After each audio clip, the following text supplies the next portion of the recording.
Ohio State, Penn State. It was a good game. It should have been under the lights.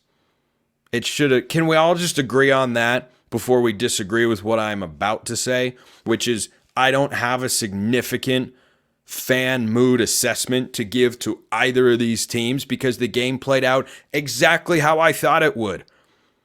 If you're Ohio State, you should win that football game. If you're Penn State, sigh.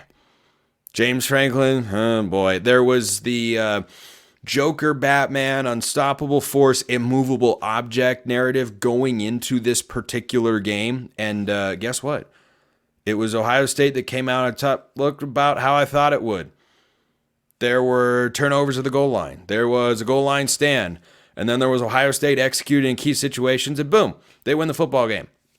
So Ohio State controls its own destiny to get to the Big Ten championship game. Penn State does not. Penn State, though, the reason I say no vibe here is I didn't think you'd win the football game. I thought you'd lose by 7, and you did. One of the few predictions I actually got right this week. This might have been my worst week picking games of the year. Ooh boy, it wasn't good, but nailed this one right on the head or pretty close to it. And Penn State going forward, go look at their schedule. Go look at Penn State's schedule. They're 7-1. They close with Washington at home, who beat USC. USC just refuses to win a football game. It's truly incredible. They go at Purdue, at Minnesota, host Maryland. I mean, they could lose at Minnesota, but I don't think they're losing any of the other games. History would tell you that they won't. They'll be 11-1. They'll get into the playoff, and they'll have a chance to rectify things there.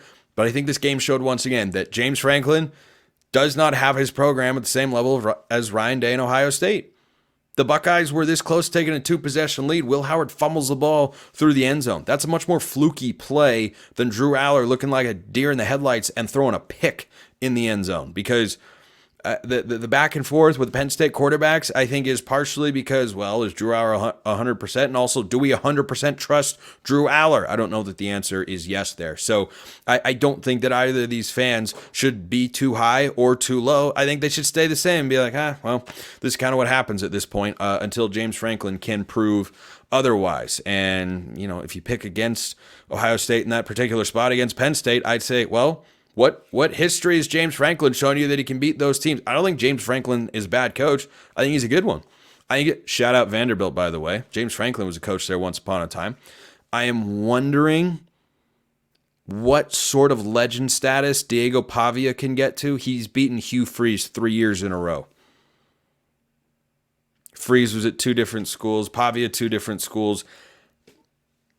Told you Vanderbilt would win the football game. They did.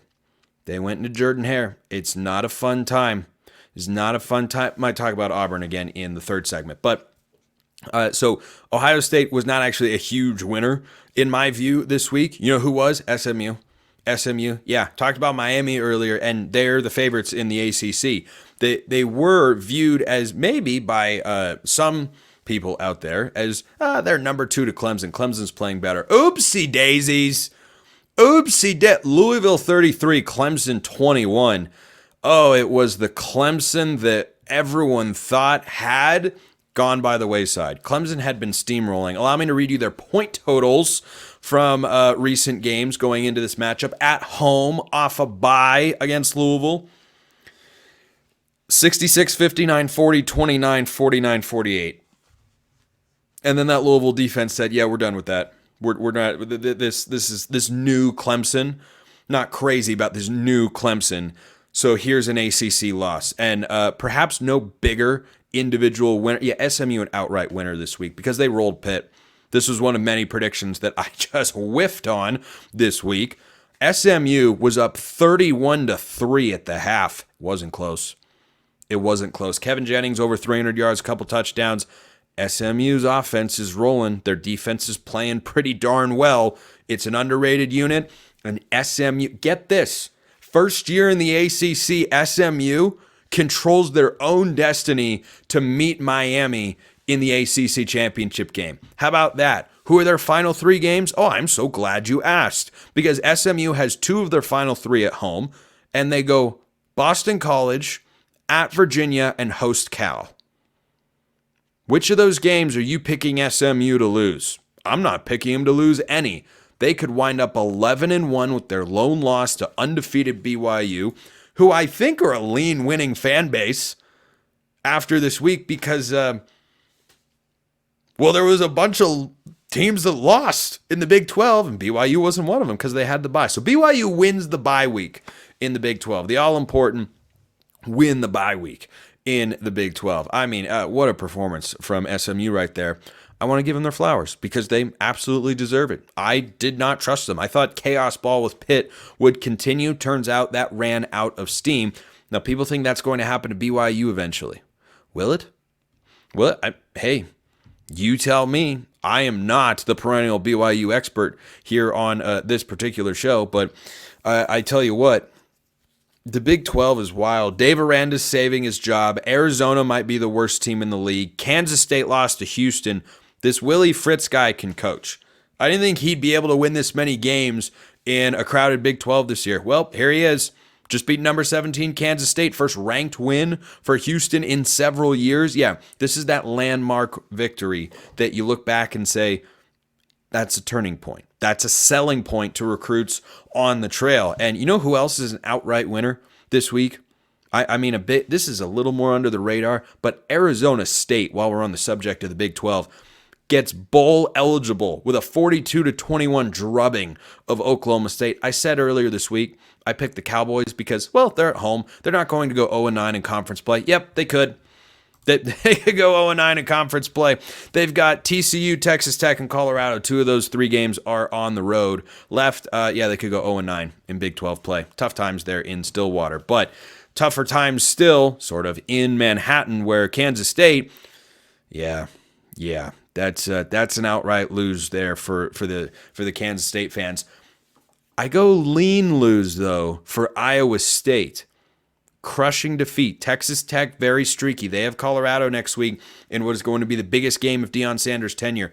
But Iowa State has suffered their first loss of the year. Kansas State has suffered their second. SpaghettiOs. Suddenly you're rooting for a Colorado loss and more Iowa State losses, or Kansas State won't be in the Big 12 championship game. And as a result, they will not be in the college football playoff because they lost to Houston, rebuilding Houston. They had a 19-10 lead in the fourth quarter, gave up 2 touchdowns, and the offense went kaput in quarter number 4. So that's a tough place for Kansas State to be right now. Somehow it's tougher in Tucson. It's not going well. You know, a question I asked about Brent Brennan coming into this year was, is he good enough as a coach? I know that he won at San Jose State more than people usually do, but now you're going into a much tougher coaching league. Doesn't look good. In fact, it looks pretty bad. But I'm supposed to be talking about the biggest winners this week. Texas Tech, look, whatever slim hopes you have of the Big 12 championship game are alive for the Red Raiders after going into Ames and knocking off number 11 Iowa State.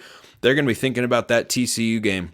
They're going to be thinking about that TCU game for a while because they lost the game by a point. Should have had it, 17-point second-half lead. If they didn't, Texas Tech would be controlling their own destiny to get to the Big 12 championship game. That's just an outright fact. And instead, they're just a little bit short. It feels way too classic Texas Tech. But that's where we're at. But a really good outcome, and the Red Raiders get to enjoy this one. They host Colorado next week. That's going to be a really, really fun football game. I'm not giving a vibe assessment. No vibe for Tennessee. Bouncing around the top 25 here. Negative vibe slightly for Georgia. No vibe for Florida. No vibe for Oregon. They took care of Michigan. Congratulations. Tennessee, though. Down 10-7 at home at the hat. What is going on with the first half offense? We're going to have to dive into that more next week on the show. But Ohio State was not one of the biggest winners this week. SMU.